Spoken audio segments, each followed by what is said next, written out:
Definitely सोचना चाहिए। उनके भी बच्चे हैं, कल को उनके बच्चे भी जाएँगे इंटरव्यू में तो भी वो यही ट्रीट करेंगे। तब सर तो वहाँ पे वो बोर्ड मेंबर की तरह नहीं, वो अपने एक पिता की तरह सोचेंगे। तो फिर वहाँ क्यों नहीं सोचते हैं? हम तो ये भी नहीं बोल रहे हैं कि हम पे रहम करो। हम ये बोल रहे हैं कि हमें इंसान की तरह तो ट्रीट करो, कम से कम एक स्टूडेंट तो ट्रीट करो। हमें तो वो कबाड़ी वाला ट्रीट करते हैं वो। ऐसा लगता है इनको कुछ आता-जाता ही नहीं है। ये ऐसे ही मुँह उठा के आ गया है यहाँ तक। ऐसा ट्रीट करता है। मेरे को तो उस दिन ना बहुत लग रहा था कि छोड़ो कुछ नहीं है। मैं तो सोच रही थी कि मैं तो कहती 0 दे दो, मैं निकल रही हूँ यहाँ से। तुम बोलती, तुम पहले ऐसा था। कौन से मैं तो बोल देती कि भाई मैं पहले से सिलेक्टेड हूँ, मुझे नहीं चाहिए तुम्हारा ये वाला पोस्ट, रख लो। मैं मुँह पे बोल मेरा था कि रख लो भाई, दे देना किसी और को। कौन और से मैं मुझे बहुत तंग कर दिया था उस दिन। और किसी क्वेश्चन को पूछने से पहले एकदम जिद बना लेते हैं कि नहीं आपको हाँ, आपको जवाब। ओपिनियन बेस्ड क्वेश्चन में वो सर पता है मेरे से जो पूछा था कि आज़ादी से पहले, मतलब आज़ादी से नहीं, 18वीं सदी से पहले जो है वो देश में महिलाओं के लिए स्कूल नहीं हुआ करते थे, तो क्या महिलाएं शिक्षित नहीं थी? तो मैंने बोला उनको कि सर शिक्षा का मतलब सिर्फ किताबी ज्ञान नहीं होता है। जो हम डे टू डे लाइफ में करते हैं, महिलाएं जिस तरीके से अपने बच्चे की अपब्रिंगिंग करती है, अपनी फैमिली को संभालती है, वो भी बहुत बड़ा एक शिक्षा होता है ना? तो अड़ गए वहाँ पे। कहता है मतलब आप क्या कहना चाहती हैं कि हम्म, आपको आपके माँ-बाप ने किरोड़ीमल कॉलेज में पढ़ा के गलती कर दी है? आपको भी घर में बिठा लेते। हम्म, ऐसे बोल रहे हैं मतलब। मैंने कहा सर आज के डेट में एजुकेशनल इंस्टीट्यूशंस है तो डेफिनिटली जाना चाहिए लोगों को। उस टाइम नहीं था तो नहीं जाते थे। ऐसे ही होता है इंटरव्यू में, मतलब कुछ चेंजेस लाने चाहिए।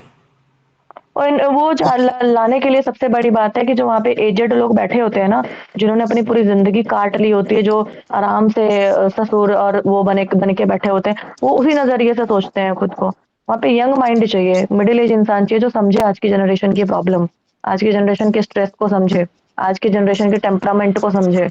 तभी वो झेल पाएंगे। उस टाइम पे इतनी कंपटीशन नहीं थी, बहुत आसानी से। उस टाइम पे सर आज से ना 20-25 साल पहले 10वीं क्लास का भी इतना वैल्यू होता था, ऐसा लगता था ग्रेजुएट है। और कोई अगर ग्रेजुएट गाँव में आ जाए तो ऐसा लगता था जैसे पता नहीं कितनी बड़ी पीएचडी की डिग्री कर रखी हो लंदन से। ये वैल्यू थी उस टाइम पे एजुकेशन की। और कंपटीशन भी नहीं था किसी भी जॉब में।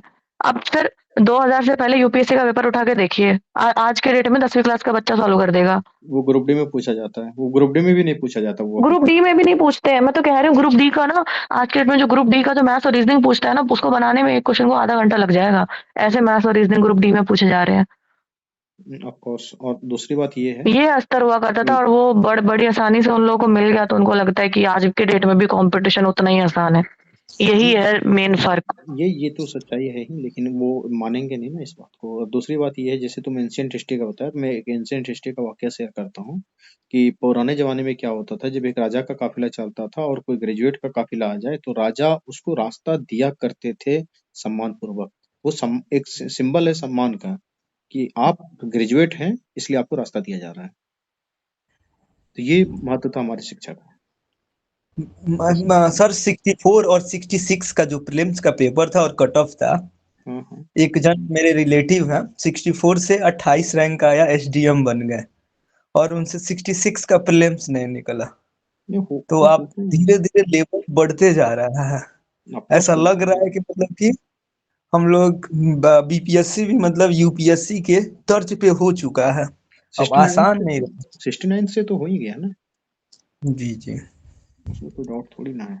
69 से हो गया है वो, अब यूपीएससी लेवल का ही प्रिपरेशन करना होगा। इसलिए तो हम लोग देखो अलग अलग तरीके के जो यूपीएससी के फंक्शंस थे उसको मैंने बीपीएससी में लाने का प्रयास किया है। ये जो मेंटरशिप प्रोग्राम लाया गया है वो उसी के तर्ज पे लाया गया है।